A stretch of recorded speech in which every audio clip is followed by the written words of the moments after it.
And thanks for staying with us. Now, Finance Minister Ken Ofori-Atta has revealed that the country is likely to reach an IMF staff agreement next week.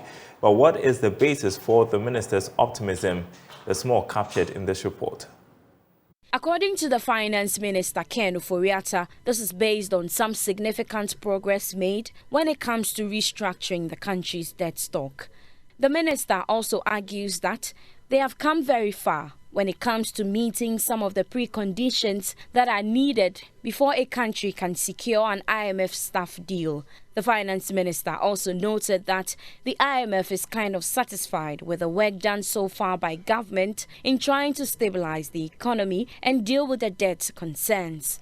On the current opposition to the deal by organized labor, the Minister of Finance Ken Ofori-Atta noted that government is committed to engaging all the groups to address their concerns before the program takes off from December 19, 2022.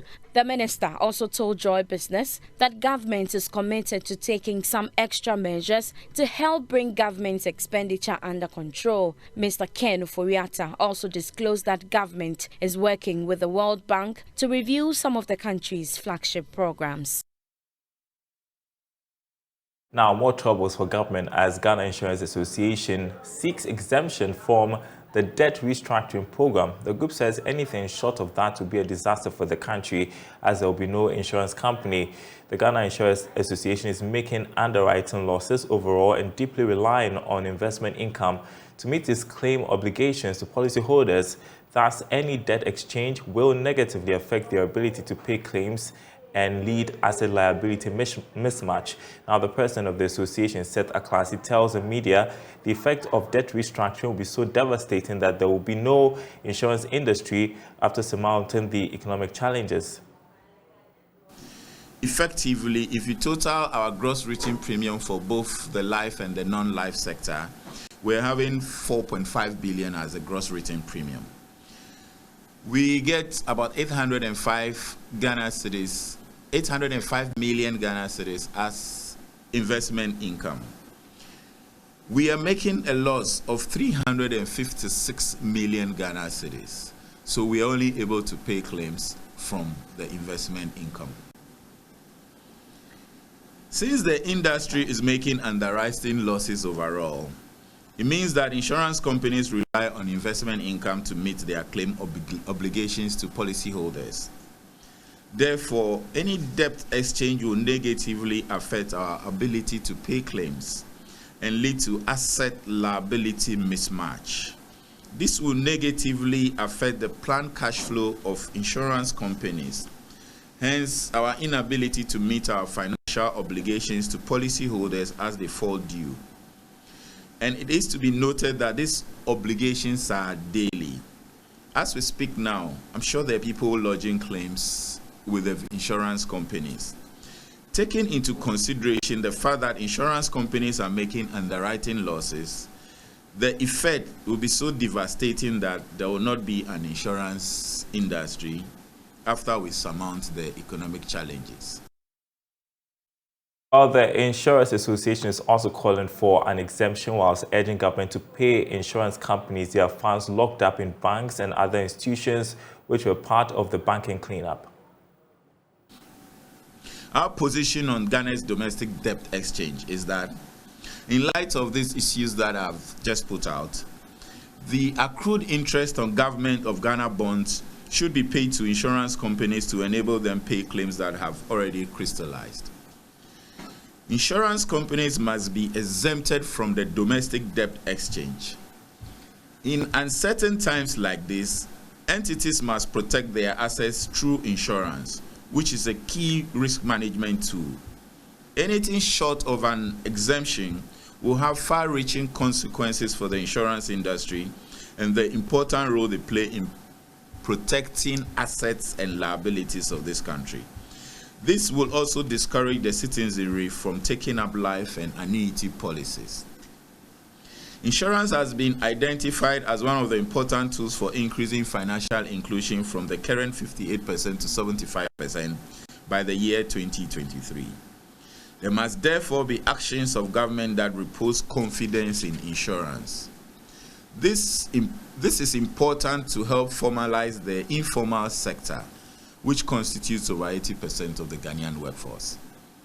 Finally, some insurance companies have their funds locked up in banks and other institutions which were part of the banking cleanup. Government should ensure release of these funds to the insurance companies concerned. This will help improve the liquidity position of the companies. In the absence of the foregoing, the insurance and reinsurance companies will be happy to cede or transfer all our claims to the stabilization fund that they have announced. Now, the Bank of Ghana is attributing the cedi's recent stability to improved dollar support and other monetary measures. The cedi's rate of depreciation has slowed down significantly over the past 2 weeks. It is currently being sold at around 12 cedis 80 pesos. Now, head of financial markets at the Bank of Ghana, Stephen Opata, however, maintains that more needs to be done to sustain the cedi's good run. Since we started the program, we've bought about 70,000 ounces. We are projecting to, by the end of the year, we'll have bought about 150,000 ounces. Since we started, before we started this program, we had 280,000 ounces. And already we'll have bought 170,000 ounces. If you do the numbers, this is quite huge. Yeah, so far it's helping to build our reserves. You can calculate the numbers by multiplying the 170,000 ounces by, say, 1,600 per ounce. And you see that already it's beginning to impact our reserves. Let's come back to meeting the reserve or the FX positions of these commercial banks as well.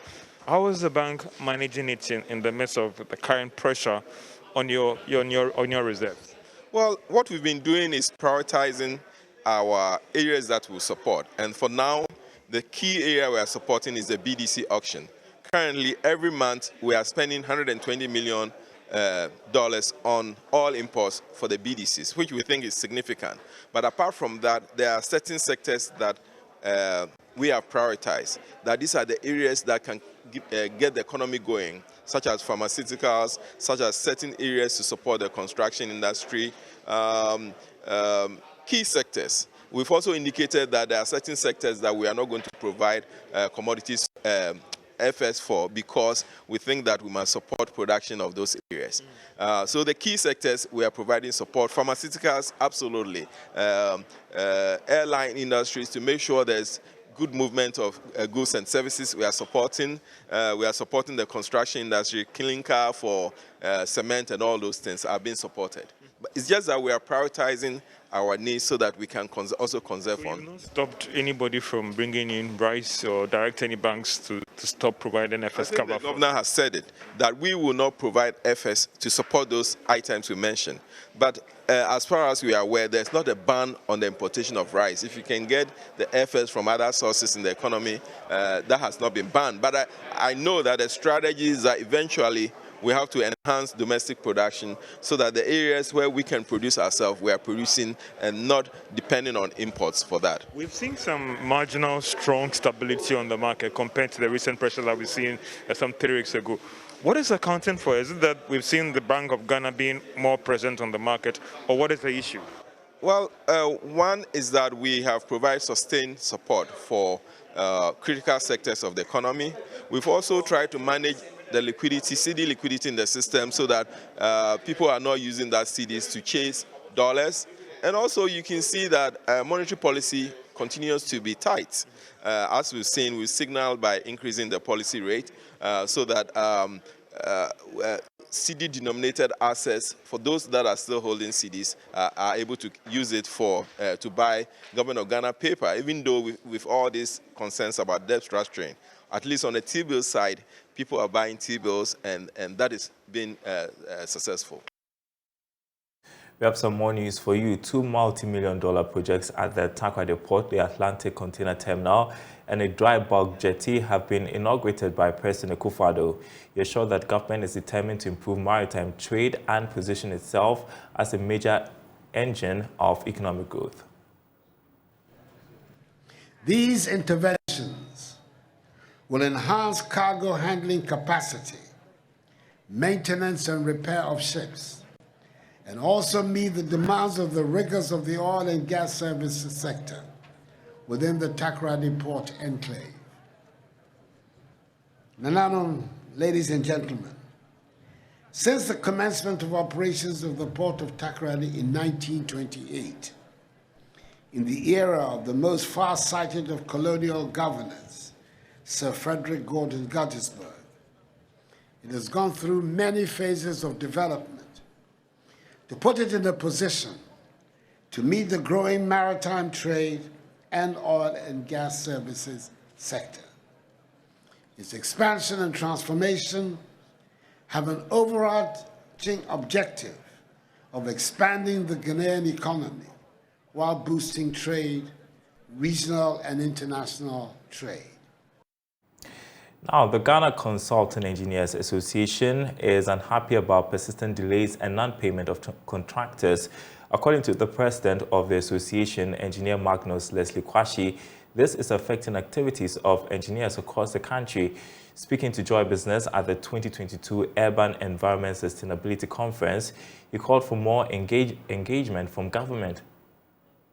The Sustainability Conference was to have members exchange opinions under a common agenda that focuses on the issues and challenges of the association. Speaking to Joy Business, President for the association Magnus Kwashi said the association will engage local construction firms in order to build capacity towards sustainable businesses, thus building a stronger sector towards the future. I mean, talking about sustainability, some of the challenges we have has to do, for example, with payments to contractors, with payments to generally industry players. And if we're going to talk about sustainability, I think that it's important that we help to address the issues of governance. Okay, government is the main employer, and many construction firms, many industries are old, and so on and so forth. So with this trend, it is very difficult to develop what we call sustainable enterprises. And as a country, if we will develop, we need to be very, very decisive and intentional at developing our local industries. If you go to places in the Middle East, or even in Far East, what the Chinese did, what the Japanese did, what the Koreans did, was their governments intentionally deciding that they will help to transform their private sector. And so they put in place frameworks and policies that helped to speed up growth of the private sector. The GCEA has been well represented at the international conferences of FIDIC and FIDIC Africa, which has contributed to raise the image of the association. This year's conference was under the theme Sustainability, Promoting Circular Economy and Governance. Now, Acting Northern Regional Director of the Ministry of Food and Agriculture, Kwawu Musa, has indicated that it is high time a standard pricing scheme is established to regulate the cereal and soy value chain.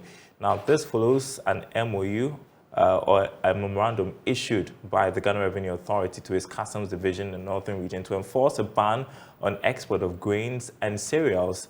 According to her, farmers will keep selling to foreigners until they are given a fair price for their produce.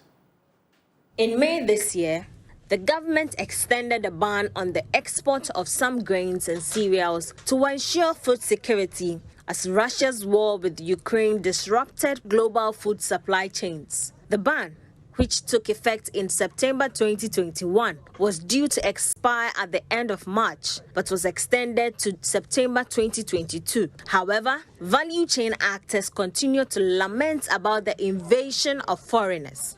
Acting Northern Regional Director for the Ministry of Food and Agriculture, Kwawu Musa, says the solution to address this is to implement a standard pricing scheme. The ministry gave a communique on it this year, but I know it wasn't time for harvesting yet, especially the parts of the northern Ghana. And now that we are seriously harvesting, October, November, December, we realize that yes, on the market we can't even track some of the food stuff because of people, Ghana not positioning itself to purchase the soya bean at the farm gate. So other people are able to go to the farm gate, negotiate and buy. So I also advise that the government to also do what it can do to mitigate the exportation or illegal smuggling of our food from the country. And the government can do that by offering fair prices to our farmers. The Executive Secretary for Soya Value Chain Association of Ghana, Yao Efrifa, blames the current challenge along the sector on the lack of communication by governments with relevant stakeholders. We went to governments and advocated that there should be some form of control. The government consulted us in what they should do, and then said fine, they were going to form a committee, and that committee will be looking at the control of the exportation. We realized that between the time the LI was given and even when they started implementation, there were a lot of things that should have been done, but they couldn't do because we realized that those who were working were only looking at regulatory procedures. There were other things that should have been done that were not done. And because the chairman of this committee happens to be the chief director of Ministry of Trade and Industry, we asked them, what has that chairman got to do with the soya industry? He's a lawmaker or a technocrat. And so we realized that the committee had been formed, but it didn't serve our purpose. A position paper will soon be presented to government by the association on policy formulation for the sector. Now, Asante Nyotumfo said to the second has expressed concern about the country's overdependence on imported goods, including staples, at the expense of the vast plantations available for local food production. He believes maximizing local farming would reduce the expensive imports of food crops to help save the depreciating cedi and eventually restore the economy. During a courtesy visit by the 2022 National Best Farmer at the Menchia Palace, Otumfo advised the youth, traditional leaders, and even government officials to venture into farming to foster development in Ghana. Despite the sizable land resources available in Ghana, the country is yet to be self-reliant in its agricultural production as it currently imports food staples including rice and tomatoes.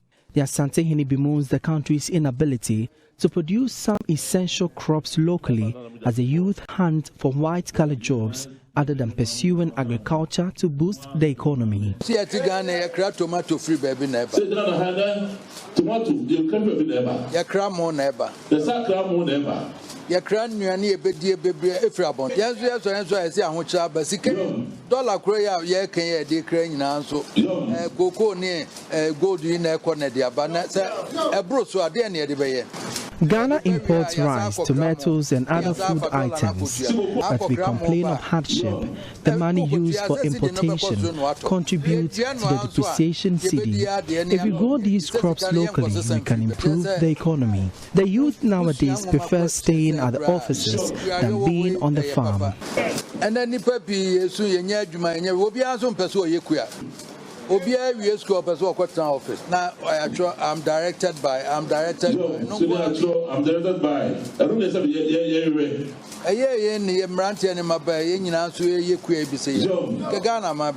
A delegation from the Jabin Traditional Council, including the 2022 National Best Farmer, Nana Yausrebo, son of Jabin Maihene, paid a courtesy visit to the Menchia Palace. The Asante Hene, amazed at the achievements of Nana Yausrebo, admonished other traditional leaders to follow in the footsteps of Achempem Hene to take up agriculture in providing a livelihood for their indigents. Nana Mahini Kane Konabia Woko na Fuyo da na Konya.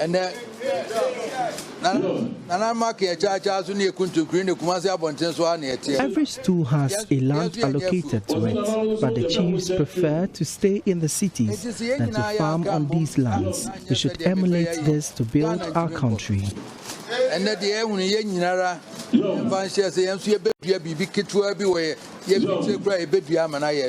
Yausrebo was adjudged the best national farmer at the 38th Farmers' Day celebration for his extensive production in both mixed crop and livestock farming. With current technological advancements in farming, the 43-year-old mechanical engineer reiterated the urgency for the youth to be involved in farming. With technological advancement, farming is not the hoe and cutlass method that we used to know. And it's not the small-scale method that we used to know. Farming has really advanced, whereby you can do a lot of things with technology that has come up. So it is good for the youth with the education that they have to get themselves involved. And also, as you can see, we have to phase out the aged, you see, and because without farming, without agriculture, as a nation, we cannot survive. For JoyNews, Emmanuel Kwawu reporting. Advertisers have been urged not to lose focus but rather remain relevant in these austere times by using technology to stay competitive.